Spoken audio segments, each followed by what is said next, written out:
इस बीच एक अहम खबर, सीएम नीतीश कुमार का बड़ा बयान सामने आया। कहा है कि हमने एम्स का सारा काम करा दिया था। नीतीश कुमार बिहार के मुख्यमंत्री कह रहे हैं कि केंद्र से मिलकर सारी बातें हो गई थी।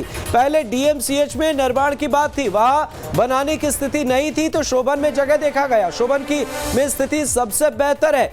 केंद्र सरकार के दिमाग में कुछ और बात होगी। बिहार के मुख्यमंत्री नीतीश कुमार का यह बड़ा बयान सामने आया। दरभंगा एम्स की जमीन कैंसिल करने का यह मामला और इसके बाद बिहार के पूर्व डिप्टी सीएम बीजेपी नेता राज्यसभा सांसद सुशील मोदी के बयान सामने आए और बिहार के मुख्यमंत्री नीतीश कुमार इस मामले में घेरते हुए नजर आ रहे हैं।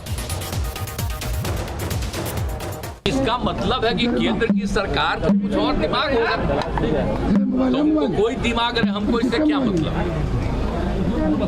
तो इसका मतलब तो कुछ नहीं है।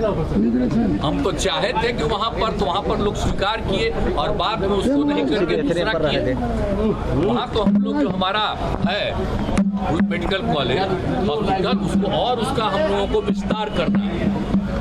दरभंगा वाले को पट्टा का हम कर रहे हैं, उसको भी करेंगे, वो तो हम लोग करेंगे। और जो नया जगह चुने वो इतना अच्छा है, लेकिन अब क्या करिएगा, उन लोगों का तो ये है जब कोई पट्टा करने के लिए सुझाव देंगे तो बात सुनेगा मत करो। सहयोगी आदित्य झा का रुख करते हमारे साथ पटना से लाइव जुड़े हुए हैं।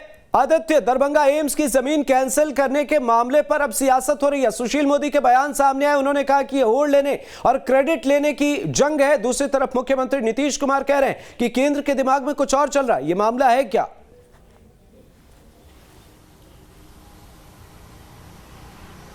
देखिए अमृत, दरभंगा एम्स का जो मामला है वो राजनीति की भेंट चल रही है। दोनों तरफ से राजनीति हो रही है। जिस तरीके से 3 वर्षों से इस मामले को अधर में लटकाया जा रहा है। 2020 में मंजूरी मिली थी, 1264 करोड़ रुपए आवंटित भी कर दिए थे। 750 बेड का जो दरभंगा में एम्स बनने वाला था, बिहार सरकार की तरफ से 3 जगह पहले वो दरभंगा का जो डीएमसीएच है उसमें बनाने की बात हुई थी। उसके बाद बिहार सरकार ने हायाघाट में एक अशोक पेपर मिल का एरिया है, वहाँ अशोक पेपर मिल का जो जगह था वो अलॉट किया।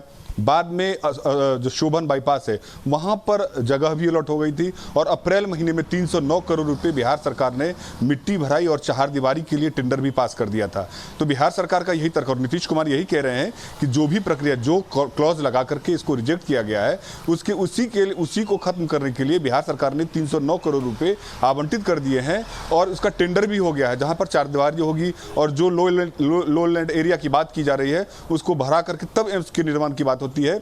लेकिन जिस तरीके से केंद्र सरकार की तरफ से चिट्ठी आया है और रिजेक्ट कर दिया गया है कि बाढ़ प्रभावित एरिया है और लो लैंड एरिया है, इसी कारण वहां पर एम्स का निर्माण तकनीकी रूप से संभव नहीं है। तो विशुद्ध रूप से दोनों तरफ से राजनीति हो रही है। बिहार सरकार भी अब ये पूरा का पूरा ठीकरा वो केंद्र पर फोड़ना चाहती है कि बिहार सरकार के खुद मुख्यमंत्री आगे आकर के उन्होंने बोले हैं कि केंद्र सरकार के जाहिर सी बात है आदित्य, लेकिन एक अहम सवाल जो दर्शकों को जानना चाहिए, कौन से वो क्लॉज है, क्या वजह बताई जा रही है इसे रिजेक्ट करने के साथ साथ, और क्या इन मुश्किलों के बाद अब अगली स्थिति क्या कुछ हो सकती है?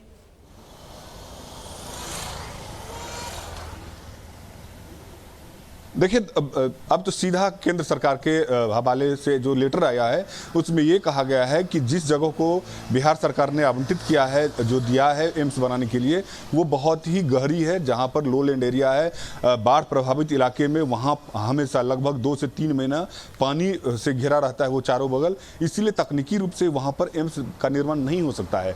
लेकिन बिहार सरकार वही तर्क दे रही है कि जिस लो लैंड एरिया के नाम पर उसको रिजेक्ट किया जा रहा है, उसी के लिए 3 अरब रुपए से ज्यादा की राशि बिहार सरकार ने आवंटित करके उसको मिट्टीकरण और चहारदीवारी बना करके तब हैंड ओवर करना था। तो अब ये राजनीति हो रही है और जिस तरीके से रिजेक्ट कर दिया गया है, अब ये मामला धीरे धीरे अधर में लटकता हुआ दिख रहा है, क्योंकि बिहार सरकार अब कह रही है, और आज नीतीश कुमार खुद एग्रेसिव होकर के बोले हैं कि केंद्र सरकार नहीं चाहती है कि बिहार में दरभंगा में जो एम्स बनने वाला था उसका निर्माण हो सके।